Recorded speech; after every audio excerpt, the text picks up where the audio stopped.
नमस्कार, मी श्रीकांत उमरीकर. आपण पाहतात अनलायझर. लाईक करा, शेअर करा, सबस्क्राईब करा. अनलायझरचं ॲप डाउनलोड करा, सबस्क्राईब करा. आणि आम्ही वारंवार सांगतो की अनलायझर न्यूज ही फक्त एक चॅनल सबस्क्राईब करून होणार नाही. Analyser news, analyser Lokniti, analyser Hindi आणि अनलायझर डिवाइन हे 4 चॅनल्स आहेत, ते स्वतंत्रपणे सबस्क्राईब करा. आज 13 जून, काल 12 जून पु ल देशपांडे यांचा स्मृतिदिन आणि त्या निमित्तानं सोशल मीडियात, समाज माध्यमांवरती बऱ्याच जणांनी पोस्ट लिहिल्या.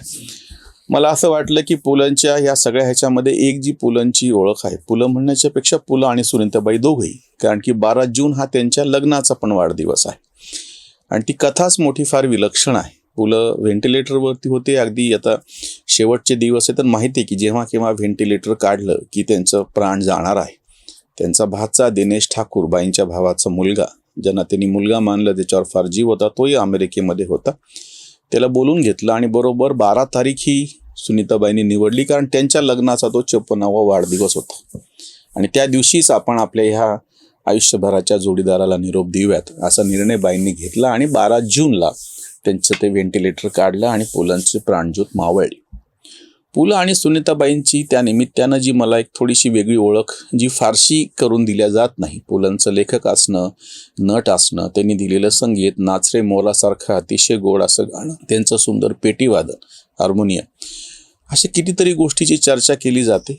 त्यांची नाटकं, पुलंनी केलेले एकपात्री प्रयोग, ह्या सगळ्यांच्या बाबतीमध्ये बऱ्यापैकी चर्चा होते, बऱ्यापैकी त्याच्यावरती लिहिल्या गेलेलं आहे. पण पुलंनी मराठी कवितेवरती जे निस्सीम प्रेम केलेले, पु ल आणि सुनीताबाई, मी परत आवर्जून सुनीताबाईंचा यासाठी उल्लेख करतो की त्या कविता वाचनाच्या कार्यक्रमात फार प्रभावीपणे सुनीताबाई कविता अभिवाचन करायच्या, लोकांच्या समोर ठेवायच्या. पु ल स्वतः हार्मोनियम घेऊन गायची आणि पुलंच्या भोवती ते वलय असल्यामुळे त्यांचा प्रत्येक शब्द झेलण्याकडे समोरच्याचा कल असतो आणि त्यांचं व्यक्तिमत्वच तसं होतं. पण त्याच्या नेमकं उलटं आपल्या साधेपणानं आणि बाकीच्या गोष्टींनी सुनीताबाई जो प्रभाव पाडायचा तो मोठा विलक्षण होता. आणि मला आज असं वाटतं की 12 जूनच्या निमित्ताने त्यांच्या लग्नाचा जो स्मृतिदिन, आता त्या वाढदिवस असं काय म्हणता येईल, अवघड आता शब्द, दोघे हयात नाहीत आज, तर त्या निमित्तानं ह्या जोडप्यांनी जे मराठी कवितेवरती प्रेम केलं तो मुद्दा जरा मला तुमच्यासमोर ठेवायचा आहे. छोटासा प्रसंग घडला होता की मर्ढेकरांच्या कवितेतली एक ओळ होती, असंही अशी तगमग सुरू होती. वैशाख वणवा असा तो दिवस होता आणि आभरांच्या आगे कुंद अफूने, मर्ढेकरांची कविता आहे. आभरांच्या आगे कुंद अफूने, पानांनाये हिरवी गुंगी, वैशाखाच्या फांदीवरती आषाढाची गाजरपुंगी, अशी ती ओळ आहे. त्या सुनीताबाईंना ती एकदम ओळ आठवली. ते पुलला सांगत असताना ते म्हणजे थांब, म्हणून मी त्याने पुस्तक काढलं. त्यांनाही काय आवडत्या कविता ते शोधून काढायला लागले, सांगायला लागलेत. सुनीताबाई त्यांना तर पाठ जास्त होतं, पुलंना पाठांतर तेवढं नव्हतं, पण सुनीताबाईंना सगळ्याच्या सगळ्या कविता पाठ होते. सुनीताबाई मर्ढेकरांच्या एक कविता सांगायलेत, हे एक सांगायला लागलेत आणि त्यांच्या असं लक्षात आलं की किती आपल्याला आनंद मिळतो ह्या कविता वाचत असताना, शोधत असताना. मग आपण हा आनंद इतरांच्यासाठी का देऊ नये, आणि म्हणून त्यांनी मग मर्ढेकरांच्या कवितांवरचा कार्यक्रम करायला सुरुवात केली. असाच आरती प्रभूंच्याही कवितांवरचा कार्यक्रम, आणि त्याच्यामध्ये सुद्धा गेले द्यायचे राहून तुझे नक्षत्राचे देणे. नक्षत्राचे देणे हा जो शब्द आरती प्रभूंच्या जोगवा कविता संग्रहातल्या त्या कवितेमध्ये आलेला आहे. पुलंना तो फार आवडला. नंतरचा त्यांचा जो कविता संग्रह आहे त्याचं नावच मग नक्षत्रांचे देणे, ज्याला साहित्य अकादमीचा पुरस्कारही मिळाला. आणि पुलंनी जे कौतुक आरती प्रभूंचं नेहमी केलं आणि पुढं सुद्धा तो शब्द वापरला गेला की नक्षत्रांचं देणं लाभलेला कवी. आणि तिसरे कवी होते बाबा बोरकर. तो तर कार्यक्रम मी स्वतः सरस्वती भवनला, जेव्हा मी 11वीचा विद्यार्थी होतो, आणि 30 नोव्हेंबर 1987 तारीखसुद्धा मला लक्षात आहे, बोरकरांचा स्मृतिदिन. आनंद यात्री ह्या नावानं सुनीताबाई आणि पु ल बोरकरांच्या कवितांचा कार्यक्रम करायचे. मर्ढेकर, आरती प्रभू आणि बोरकर या तिघांच्या कवितांचे 3 स्वतंत्र कार्यक्रम. आणि त्यांनी जे शीर्षक दिलं होतं आनंद यात्री, ती खरं तर कविता आहे पाडगावकरांची.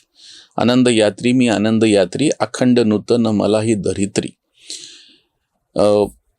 मेघांच्या उत्सवी जाहल उन्मन, दवात तीर्थाचे घेतले दर्शन, प्रकाशाचे गाणे औसेच्या गात्री, आनंद यात्री मी आनंद यात्री. असं फार सुंदर ती पाडगावकरांची कविता. आणि ह्यांना वाटलं की अख्खीच्या अख्खी कविता ही बोरकरांच्या साठीला कशी लागू पडते, म्हणून त्यांनी त्याचं नावच आनंद यात्री ठेवलं होतं. मला ही गोष्ट फार मोठी विलक्षण वाटते की एक इतका मोठा लेखक, त्याला इतकी मोठी लोकप्रियता मिळालेली, त्याचे एक पात्री प्रयोग गाजत आहेत, त्याचे नाटकं गाजत आहेत, त्याच्या पुस्तकांना पुरस्कार मिळत आहेत मोठे मोठे, त्यांनी चित्रपटात काम केलं, त्याचा चित्रपट, त्याचं संगीत, असंख्य गोष्टी, दूरदर्शनमध्ये काम केलं, आकाशवाणीसाठी काम केलं, हे सगळं ग्लॅमर असलेला हा माणूस आणि त्याची सहचारिणी, नुसती सहचारिणी नाही, जिचा स्वतंत्र असा साहित्याविषयक दृष्टिकोन आहे. पुढच्या सोयरे सकळ आणि आहे मनोहरतरी सारख्या पुस्तकांमधून ते मण्यांची माळ, मोत्यांची, असं काहीतरी अजून 3 पुस्तकं आहेत सुनीताबाईंची. हे सगळं असलेले हे जोडपं बोरकरांच्या, आरती प्रभूंच्या, मर्ढेकरांच्या कविता लोकांपर्यंत पोहोचाव्यात, जास्त प्रभावीपणे याच्यासाठी प्रयत्न करतात. हे मोठं मला विलक्षण वाटतं. सुनीताबाईंचं चित्रकलेशी काय संबंध आहे, काय नातं आहे, मला स्वतःला फारसं माहिती नाही. तसा काही उलगडा त्यांच्या लिखाणातून होत नाही. पण बोरकरांची एक कविता त्यांनी सांगत असताना त्या कार्यक्रमात मी स्वतः होतो म्हणून माझ्या लक्षात आहे की हे चित्रकाव्य कसं आहे. आणि ज्या प्रभावीपणे निळ्या जळावर कमान काळी, कुठे दुधावर आली शेते, थंडाव्याची कारंजीशी जणू गर्द बांबूची बेटे, जिकडे तिकडे गवत बागडे, कुठे भिंतीच्या चढे कडेवर, ती म्हातारी थरथर कापे सुखासवे होऊन अनावर, तारांमधला पतंग कोठे भुलून गेला गगनमंडला, फणा डोलवित झोंबू पाहे अस्त रवीच्या कवच कुंडला, उंचवट्यावर म्हशी गोठल्या तसेच कोठे कातळ काळे, वर्ख तृप्तीचा पानो पाणी बघून झाले ओले ओले, फुल पाखरू फुल तव्यावर, फुल पाखरू फुल थव्यांवर, कुठे सांडली कुमकुम टिंबे, आरस पाणी पाण्यावरती तरत्या बगळ्यांची प्रतिबिंबे, कुठे आवळी वरी कावळा मावळतीचा शकून सांगे, पूर्वेला राऊळ इंद्राचे कोरीव संगम रवरी रंगे, घाटामध्ये शिरली गाडी अनरात्रीचा पडला पडदा, पण चित्रांची विचित्र वीणा अजून करते दिडदा दिडदा, अजून करते दिडदा दिडदा. सुनीताबाई आणि पु ल इतक्या प्रभावीपणे बोरकरांची ही कविता मंचावरून वाचत होते आणि माझ्यासारखा तेव्हाचा 11वीतला 16 वर्षाचा विद्यार्थी, छोटा मुलगा, आणि त्याने इतका भारावून गेलेला होता. आजही मला त्या पुस्तकातल्या पानावरची ते अक्षरांपेक्षाही सुनीताबाई आणि पुलंच्या तोंडून ऐकलेल्या बोरकरांची कविता जशाला तशी लक्षात आहे. हे जे प्रभावीपणे त्यांनी निस्सीमपणे, आपलं काही संबंध नाही, आपलं स्वतःचं साहित्य नाही, ते स्वतःचे एकपात्री प्रयोग करत होते जे गाजत पण होते, त्यांची नाटकं होती, सगळं असताना सुद्धा त्यांना पुलंना भाषणासाठी लोक बोलवायचे, त्यांच्या विनोदासाठी लोक असे वाट पाहून असायचे, एक एक शब्द साठवून ठेवायचे. आणि तेव्हा हा माणूस निखळ अशा कवितेच्या प्रेमापोटी हे कार्यक्रम करतो. पुलं स्वतः हार्मोनियम घ्यायचे, गायचे. सृष्टीला 7वा महिना, समुद्र बिलोरी आहे ना, बोरकरांचीच कविता आहे. त्याला छानशी मंद मंद वाजत आली तुझी गोपैंजण, कोकणी कविता म्हणायची. पण सुनीताबाई मात्र असं प्लेन सलग अशा वाचायच्या आणि त्याचा जो प्रभाव पडायचा, नको घुसळू पाण्यात खडी साखरेची पाय, नको गोठवू ओठात दाट अमृताची साय, तर त्याच्यातला हा जे वर्णन आहे, नको घुसळू पाण्यात खडी साखरेचे पाय, गोरे असे तिचे पाय आहेत आणि ती झऱ्यामध्ये जेव्हा हे करते त्याला खडी साखरेचे पाय बोरकरांनी म्हणलेले. बोरकरांनी तर सुंदर पद्धतीने लिहिलं, त्याच्याबद्दल काही म्हणणं नाही. पण ज्या पद्धतीने ते पु ल आणि सुनीताबाई सादर करायचे, त्याच्यामध्ये त्याचं सौंदर्य अजून उलगडायचं. आणि त्याचं वर्णन करताना सुनीताबाईंनी जे एक आरती प्रभूंच्या कवितेचा उल्लेख केलेला आहे, तेव्हा मलाच माझा वाटेल फक्त हेवा, घरदार टाकून मी जाईल दूर गावा. एखादी गोष्ट अचानक तुम्हाला मिळते आणि ती म्हणजे फार सायास केले तरी मिळत नाही, त्याच्यासाठीचा विशिष्ट रस्ता नसतो. तारांवरी पडावा केव्हा चुकून हात, विस्तीर्ण पोकळीचा गंधार सापडावा, शिंपीत पावसाळी सर्वत्र या लकेरी, यावा अनाम पक्षी स्पर्शू मलाच यावा.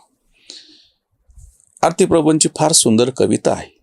आणि सुनीताबाई त्याचं विश्लेषण करताना असं सांगायच्या की ज्या पद्धतीने एखादी गोष्ट आपल्या हातामध्ये लागते, तसंच काहीसं कलेचं असतं. आपण त्याच्यासाठी काही वेगळा प्रयत्न केलेला नसतो, आपण त्याच्यासाठीचं काही फार वेगळे विशिष्ट पद्धतीचे कष्ट केलेले नसतात, जसं व्यावहारिक आयुष्यामध्ये किंवा करिअर घडवताना करावे लागतात, किंवा अमुक तमुक अभ्यास केला, इतके गुण मिळाले म्हणजे तुम्हाला असं प्रमाणपत्र मिळेल, अशी नोकरी पाणी मिळेल. कलेमध्ये असं काही नसतं. आणि मग असं तेव्हा मलाच माझा वाटेल फक्त हेवा, मग आपल्याला काय सापडलंय, आपल्याला काय सुंदर आहे, घरदार टाकून मी जाईन दूर गावा. मग तेव्हा जी भावना होती ती एकदम अशी विरक्तीची भावना होती की भौतिक पातळीवर तर जे सगळे ते सोडून द्यावं. किंवा ते बोरकरांच्या कवितेचा एक संदर्भ द्यायचे. चालले हे उंट कोठे तप्त रेताळातुनी, स्वार झाल्या प्रेषितांना कोण हाके कोठुनी. आणि त्याच्यातली जी पुढची ओळ जी सगळ्या रसिकांना सगळ्या कलाकारांना लागू पडते, त्यांनी तर प्रेषित हा शब्द वापरलेला आहे. पाणी आला पाठमोरी कोणती यांची तृषा. पाणी इकडं आहे तू तिकडं चाललेला आहेस. कलेच्या बाबतीमध्ये असं फार विचित्र गोष्ट असते, काहीतरी वेगळीच ओढ लागलेली असते. पाणी आला पाठमोरी कोणती यांची तृषा, आणि डोळे बांधणारी कोणती यांची दिशा.